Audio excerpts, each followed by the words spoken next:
নমস্কাৰ বন্ধু বান্ধৱীসকল, স্বাগতম জনাইছো অন্য এটা গুৰুত্বপূৰ্ণ ভিডিঅ'লৈ। বন্ধু বান্ধৱীসকল, এই ভিডিঅ'টো আপোনালোকে নিশ্চয় দেখিছে, অসমৰ প্ৰতিখন জিলাতে পদ খালী হৈছে।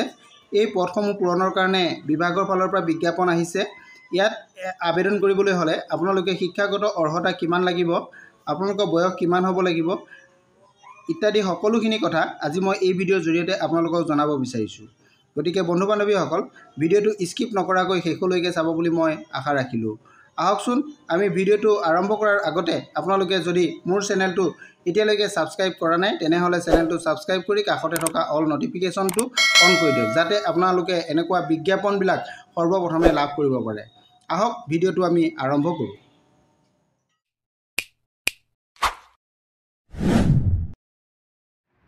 নমস্কাৰ বন্ধু বান্ধৱীসকল, আজি আপোনালোকে নিশ্চয় গম পাইছে যে আজি এটা অসম চৰকাৰৰ বিশেষ বিজ্ঞাপন লৈ আপোনালোকৰ ওচৰলৈ আহিছোঁ। এই বিজ্ঞাপনটো যিখিনি পদ আছে, পদখিনি অসমৰ প্ৰত্যেকখন জিলাতে আছে বুলি ক'লেও ভুল নহ'ব। এতিয়া আপোনালোকে চাওক, বিজ্ঞাপনটো প্ৰকাশ কৰা হৈছিল 26 জুন 2025 তাৰিখে গুৱাহাটীৰ পৰা। বিজ্ঞাপনটো আহিছে, আপোনালোকে চাওক, state child protection society Assam, এইটো আছাম গভৰ্ণমেণ্ট অৰ্গেনাইজেশ্যন হয়। ইয়াৰ পৰা বিজ্ঞাপনটো আহিছে। ইয়াতে দুইটা ধৰণৰ আপোনালোকৰ পদসমূহ দিয়া হ'ব, দুটা স্কিমত আছে। আপোনালোকে এইকেইটা চাই ল'ব পাৰিব কি কি আছে। প্ৰথমটো হৈছে আপোনালোকৰ child welfare committee. Child welfare কমিটিত দিয়া হ'ব, অৰ্থাৎ যিটো কোৱা হয় CWC, আৰু এটা কোৱা হৈছে JJB। এই দুটা হেৰিয়ত আপোনালোকৰ পোষ্টসমূহ ভেকেণ্ট হৈছে। গতিকে আপোনালোকে এই দুইটাতে আপোনালোকে এপ্লাই কৰিব পাৰিব। ইয়াতে ডিষ্ট্ৰিক্টসমূহ উল্লেখ আছে। আপোনালোকৰ চাইল্ড ৱেলফেয়াৰ কমিটিত মুঠ পদ আপোনালোকে কিমানটা আছে চাব। এইটো চাইল্ড ৱেলফেয়াৰ কমিটি, ইয়াৰে মুঠ পদ হৈছে, আপোনালোকক মই দেখাব বিচাৰিছোঁ মুঠ পদ হৈছে ইয়াতে 84টা ইয়াৰে মুঠ পদ আছে। তাৰে আপোনালোকৰ 18টা ওমেনৰ কাৰণে দিয়া হৈছে। এইটো ৰিজাৰ্ভ ফৰ ওমেন, ইয়াতে ৰিজাৰ্ভ ফৰ ওমেনৰ কাৰণে 18টা দিয়া হৈছে, 84 পোষ্ট। আৰু সেই 84 প্লাছ আৰু ইয়াতে আছে 21টা, ইয়াতে 21টা আছে। 84 প্লাছ 21 মিলাই আপোনালোকৰ হ'ব 105টা পদৰে 18টা আপোনাৰ ওমেনৰ কাৰণে ৰিজাৰ্ভেশ্যন হ'ব। এতিয়া এই পদসমূহ কি কি আছে আপোনালোকে চাওক। পদসমূহ আছে, মেম্বাৰ আছে আৰু চেয়াৰপাৰ্চন আছে। আৰু ইয়াতে পদসমূহ আপোনালোকে দেখিছে, চেয়াৰপাৰ্চন আছে আৰু মেম্বাৰ্ছ আছে। চেয়াৰপাৰ্চনৰ আপোনালোকৰ 21টা পদ আৰু মেম্বাৰ্ছৰ আছে 84টা পদ। এইটো বুজি পালে আপোনালোকে। এতিয়া ডিষ্ট্ৰিক্টসমূহ আপোনালোকে যদি চাব বিচাৰে, ইয়াতে ডিষ্ট্ৰিক্টসমূহ চাব পাৰে, কোন কোন ডিষ্ট্ৰিক্টত এই পদসমূহ আছে। ইয়াতে আপোনালোকে দেখিছে বৰপেটা, বিশ্বনাথ, বঙাইগাঁও, দৰং, ধেমাজি, ধুবুৰী, ডিব্ৰুগড়, হাইলাকান্দি, হোজাই, কামৰূপ, এই 10খন আপোনালোকে দেখিলে।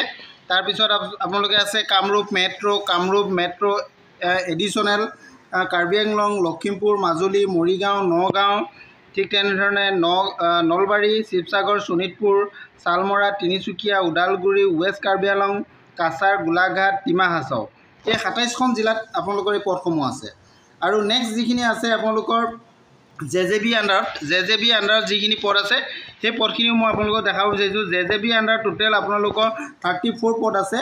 এই 34 পদৰে 16টা পদ আপোনালোকৰ ওমেন ৰিজাৰ্ভেশ্যন, 34 পদ আছে, তাৰে 16টা ওমেন ৰিজাৰ্ভেশ্যনৰ কাৰণে দিয়া হৈছে।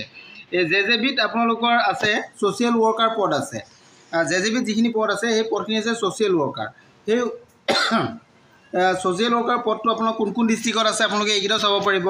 ঠিক তেনেধৰণে দেখিছে আপোনালোকে বৰপেটা আছে, বঙাইগাঁও, দৰং, ধেমাজি, ধুবুৰী, ডিব্ৰুগড়, ডিমা হাছাও, হাইলাকান্দি, কামৰূপ মেট্ৰ', কাৰ্বি আংলং, লখিমপুৰ, মাজুলী, নগাঁও, নলবাৰী, শিৱসাগৰ, শোণিতপুৰ, তিনিচুকীয়া, ওদালগুৰি, বিশ্বনাথ, এই 20খন জিলাত আপোনালোকৰ এইটো ছ'চিয়েল ৱৰ্কাৰ পদসমূহ আছে। টোটেল 34টা পদ ইয়াতে আছে। আৰু এতিয়া এই পদখিনিৰ কাৰণে আপোনালোকৰ বয়সটো কিমান লাগিব। আপোনালোকৰ ইম্পৰ্টেণ্ট পইণ্টটো হৈছে বয়সটো আপোনালোকৰ 35ৰ পৰা 65 ইয়াৰ্ছলৈকে দিয়া হৈছে, 1/1/2025লৈকে।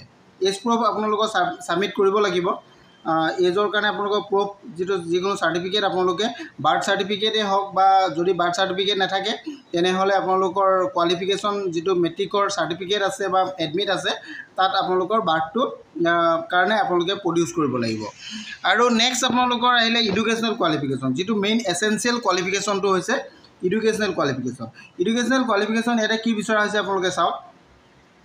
The candidate shell have a degree হ'ব লাগিব, অৰ্থাৎ আপোনালোকে ইয়াতে BA পাছ কৰিব লাগিব বা ইয়াতে BA কথাই উল্লেখ কৰিছোঁ মই, কাৰণ কেলৈ যিকেইটা ছাবজেক্ট আছে এই ছাবজেক্টকেইটা আপোনালোকৰ আৰ্টছৰ ছাবজেক্ট হয়, গতিকে আপোনালোকে এইকেইটাত হ'ব লাগিব। ইয়াতে আপোনালোকে যদি চাই কি ছাবজেক্টত আপোনালোকে ডিগ্ৰী লাভ কৰিব লাগিব এইটো কথা উল্লেখ আছে। চাইল্ড এণ্ড চাইক'লজি আপোনালোকৰ ডিগ্ৰী হ'ব লাগিব, বা চাইক্ৰেটাৰী হ'ব লাগিব, বা ল' হ'ব পাৰে, বা social work, sociology, human health, education, human development, বা স্পেচিয়েল এডুকেশ্যন ফৰ ডিফাৰেণ্টলি এডিবল children practice and performance with a degree in children চাইক'লজিৰ ওপৰত আপোনালোকৰ থাকিব লাগিব, বা আপোনালোকৰ ল' হ'লেও হ'ব, ছ'চিয়েল ৱৰ্ক হ'লেও হ'ব, ইয়াতে উল্লেখ আছে, বা আপোনালোকৰ হিউমেন হেল্থৰ ওপৰত হ'লেও হ'ব। এইকেইটাৰ ওপৰত আপোনালোকে গ্ৰেজুৱেশ্যন বা পোষ্ট গ্ৰেজুৱেশ্যন লোৱা হ'লেও আপোনালোকে এপ্লাই কৰিব। যদি যিসকলে পোষ্ট গ্ৰেজুৱেট লৈছে তেওঁলোকে প্ৰিফাৰেঞ্চ পাব, তেওঁলোকে ফাৰ্ষ্ট প্ৰিফাৰেঞ্চ পাব, এইটো কথা উল্লেখ কৰিছে। Preference will be given the post graduate degree holder, তেওঁলোকক প্ৰিফাৰেঞ্চ দিয়া হ'ব বুলি উল্লেখ কৰা আছে। আৰু ইয়াতে এক্সপিৰিয়েঞ্চৰ কথাও আছে, আপোনালোকৰ এক্সপিৰিয়েঞ্চো বিচাৰিছে, আপোনালোকে এইটো চাব পাৰিব।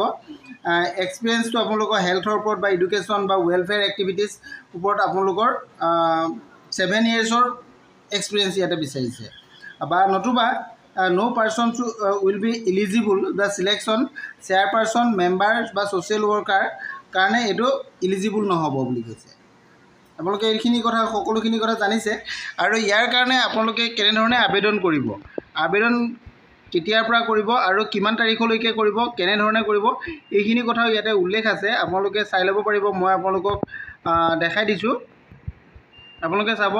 ইয়াতে উল্লেখ কৰা আছে 10 নম্বৰ যিটো পইণ্টত আপোনালোকে চাব, ইলিজিবল এপ্লিকেণ্ট, যিসকল যোগ্য কেণ্ডিডেট হয় তেওঁলোকে ছাবমিট কৰিব লাগিব এপ্লিকেশ্যন 15 জুলাই 2025, 15 জুলাইৰ ভিতৰত আপোনালোকে জমা দিব লাগিব।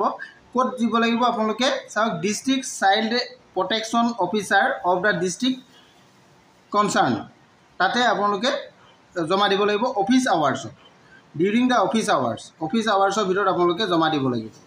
এইখিনি কথা আপোনালোকে উল্লেখ পাইছে। আৰু ৰিচিভ কৰাৰ পাছত application complete in respected receive in the respective district, নিজৰ ডিষ্ট্ৰিক্টত আপোনালোকে দিব লাগিব। District level